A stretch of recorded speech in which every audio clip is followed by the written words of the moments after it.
Selamat siang semuanya, selamat datang di Serial Training Manajemen Jepang STMJ Susu Telur Madu Jahe agar kita dapat energi ya. Dan sekarang kita belajar istilah pabrik ya. Kemarin kita belajar kaizen ya, memperbaiki sesuatu tanpa menambah 4M 1T ya, money, man, mesin, material, dan time. Dan dengan begitu kita masuk ke akal sebanyak mungkin sehingga kita bisa masuk mana? Surga ya.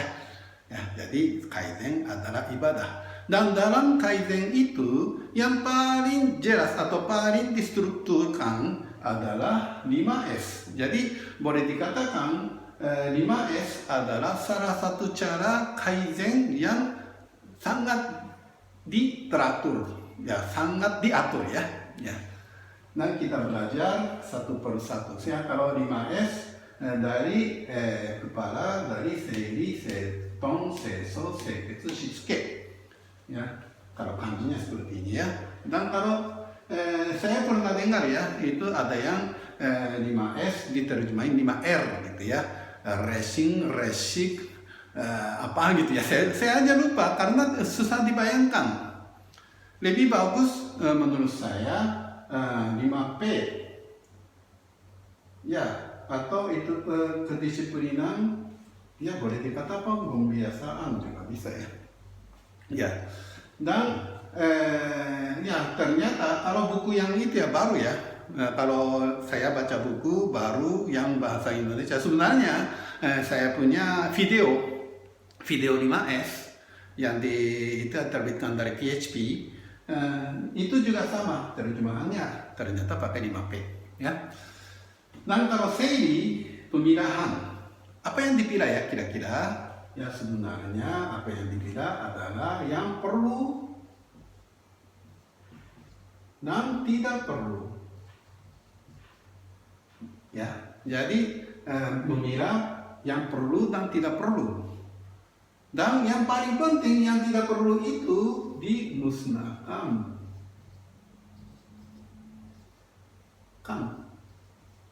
Ya, buang. Ya, ngomongnya gampang, tapi pelaksanaannya susah. Karena ada yang mikir, waduh, kok buang sih, sayang. Jangan-jangan nanti pakai lagi. Begitu, ya. Jadi untuk melakukan seiri butuh keberanian ya. Dan salah satu itu ya, salah satu kuncinya ya, coba mikirkan ya, misalnya ada barang ya, misalnya spidol ya. Spidol ini besok pakai nggak? Sebulan lagi pakai nggak? 1 tahun lagi pakai nggak? Kira-kira kalau 1 tahun, selama 1 tahun tidak ada rencana pakai, biasanya seumur hidup tidak pakai ya. Jadi dengan ukuran itulah memilah perlu dan tidak perlu, dan kalau yang tidak perlu itu ya buang. Itulah namanya seiri ya.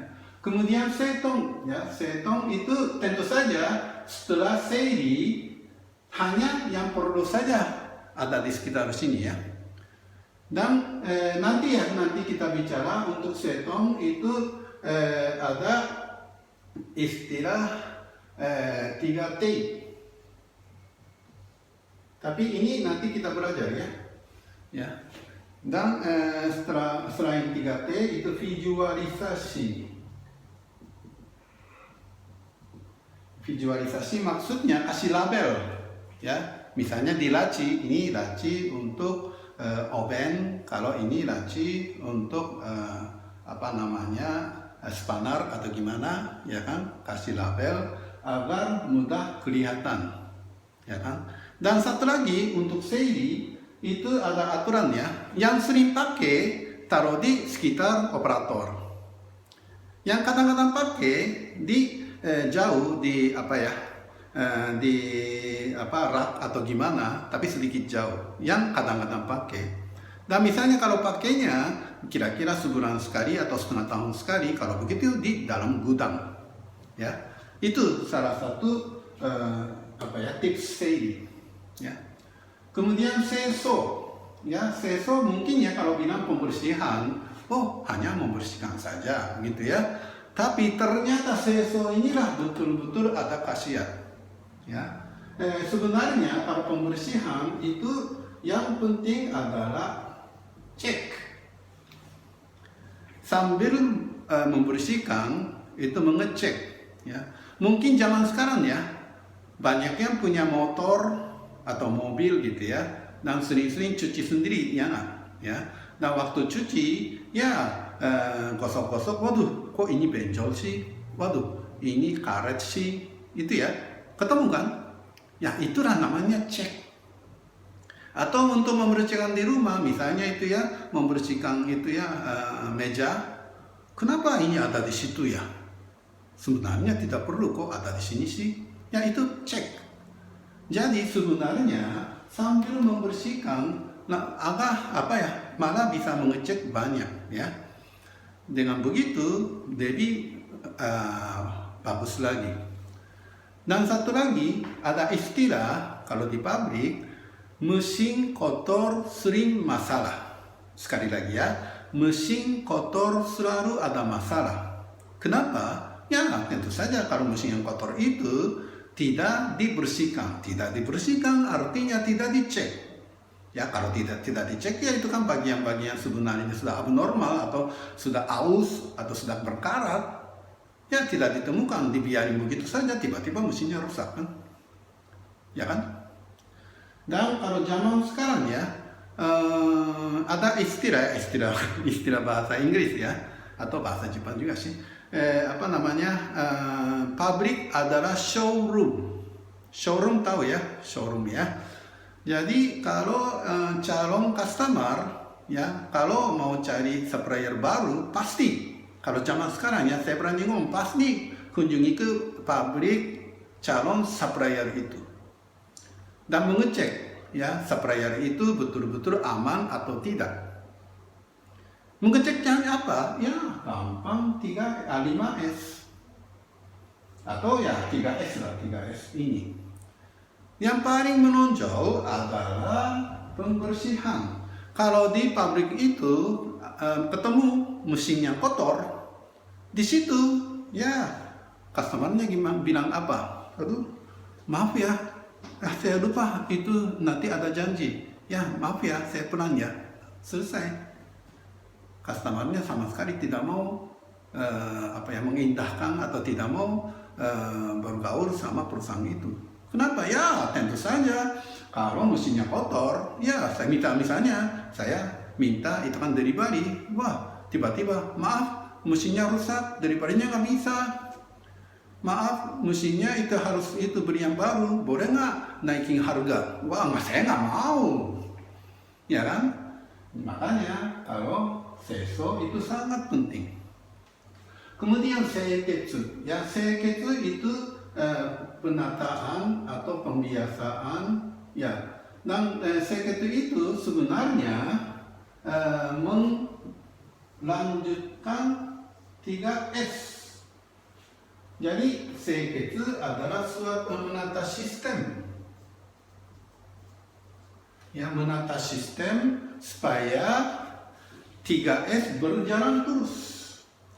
Dan sistem yang itu ya, supaya 5S berjalan terus, ya mungkin banyak yang tahu atau banyak yang mungkin dilakukan kali ya, patroli 5S. Ya, patroli 5S, tapi yang sebenarnya yang mengecek adalah 3S ya. Ya. Dan bikin itu ya kuesioner, ya, bikin itu ya nilai-nilai. Ya, dengan begitu bisa melanjutkan 3S lah. Itulah namanya seiketsu. Nah, untuk melanjutkan 3S itu, walaupun ada sistem, tapi kalau orangnya tidak beres, bagaimana bisa melanjutkan? Ya. Dan kalau itu ya, coba lihat kanji ini ya.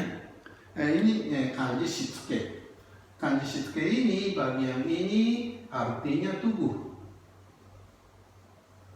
Dan bagian ini artinya indah. Ya, jadi kalau kanji shitsuke ini artinya tubuh yang indah. Ya, kalau istilah itu ya zaman modern ya, adalah inner beauty. Ya, bukan sosoknya tapi isi hatinya beauty. Isi hatinya beauty artinya itu selalu memperhatikan 3S. Dan kalau ada yang tidak bagus 3S, langsung perbaiki, langsung tahu. Ya, misalnya saja begitu jalan ada sampah jatuh, langsung ambil. Ya, atau misalnya saja itu kan catnya itu kan sudah mulai buram atau apa ya, sudah hilang gitu. Ya, langsung sama-sama teman mengecat kembali. Ya, atau yang paling penting adalah ada barang yang itu namanya, nanti ada itu ya istilah lagi ya, pelajaran lagi, tapi ada namanya coyoki. Coyoki itu taruh barang dengan sembarangan. Kalau ada taruh yang sembarangan, langsung kembalikan ke tempat semula. Ya, ya, dan sebenarnya ya untuk itu ya kembali ke setongnya, ini yang tadi dalam setong bikin suatu sistem agar langsung bisa kembalikan ke tempat semula gitu kalau setelah pakai gitu. Ya, itu juga salah satu tipsnya lah. Ya, ya, ya. Dan kemudian saya sering dengar ya Pak Oku, pabrik kami sudah kira-kira 5 tahun yang lalu ya kita semangat itu sudah menjalankan 5S. Tapi sekarang 5S semua bosan lagi, nggak ada yang tangani lagi, gimana ya Pak Oku gitu. Ya, itu kenapa terjadi? Ya, jawabannya gampang. Ya, kalau pabrik seperti itu anggap 5S itu tujuan. Dan kalau misalnya kalau 5S-nya jadi tujuan, ya semua labelnya sudah ada, cat-cat lantainya sudah itu rapi, dengan begitu wah sudah tercapai. Ya kalau begitu ya berhenti tentu saja lah, ya kan. Dan sebenarnya 5S bukan tujuan, tapi 5S adalah cara. Hanya cara saja. Cara untuk apa? Cara untuk mencapai suatu target. Targetnya apa? Ya, kalau misalnya ya saya bilang pabrik sempurna, ya pabrik sempurna ada beberapa, satu zero defect, energinya nol, ya zero claim, ya seperti zero defect juga, kemudian zero accident, ya kan? Kalau kecelakaan janganlah zero accident, kemudian itu ya dandori ya, dandori juga nanti ada penjelasan, pokoknya setting time ya. Kalau misalnya ya kita setting time-nya itu ya setiap kali setting time-nya 1 jam, 2 jam, kapan kita produksi? Ya kan? Jadi sekarang ada apa ya single dandori ya, setting time-nya di bawah 9 menit. Ya itu satu target. Kemudian itu sebenarnya ya stok ya. WIP itu apa? Work in process, ya kan? Work in process. Kalau stoknya terlalu banyak, itu kalau stok itu tidak menghasilkan uang, hanya berhutang saja, ya. Jadi stoknya diminimkan, itu juga salah satu target, ya kan? Jadi kita menentukan target, dan menentukan targetnya boleh target bulan ini atau target apa ya 1/4 tahun, pokoknya 1 quarter ya, 3 bulan pertama atau setengah tahun. Ya, half tahun, ya half year, itu bikin target. Untuk mencapai target itu menggunakan 5S. Dan setiap bulan, idealnya ya, setiap 2 minggu sebenarnya idealnya, mengecek apakah sudah tercapai target atau tidak. Kalau seandainya tidak tercapai target, kita kembali ke 5S. Antara ini, mana yang aneh, mana yang masalah. Begitu. Ya kalau begitu terus, bagaimana 5S bisa berhenti? Enggak. Ya, kita tetap bikin target dulu. Ya kan? Dan sebenarnya 5S ini ya istilah pabrik, tapi bisa digunakan di kantor juga, di rumah Anda juga. Ya, pokoknya itu yang kalau kantor, rumah mungkin paling susah ini kali ya. Ya, yang tidak perlu dimusnahkan. Ya, cobalah dari situ. Dan cobalah. Dan untuk 5S, kunci yang paling penting adalah harus atasan yang memberi contoh. Cobalah laci Anda dulu. Ya, begitu selesai nonton video ini dan besok ya, misalnya besok ke kantor atau pabrik, laci Anda buka satu-satu. Pasti ada barang yang sebenarnya tidak perlu. Ya, mulainya dari situ ya. Ya, dengan kita melakukan 5S. Dan kemarin kita belajar ya, 5S adalah salah satu cara besar dari Kaizen. Kaizen adalah apa? Ibadah. Ya, Anda mau masuk surga? Ya, kalau mau masuk surga, melakukanlah Kaizen. Dan untuk Kaizen yang paling jelas adalah 5S. Ya. Dan sebagai terakhir, biasa ya, minta like. Dan jangan lupa ya, like, komen, dan subscribe. Ya, kalau Anda subscribe, setiap kali saya upload video baru, langsung bisa ketemu lagi. Ya, terima kasih.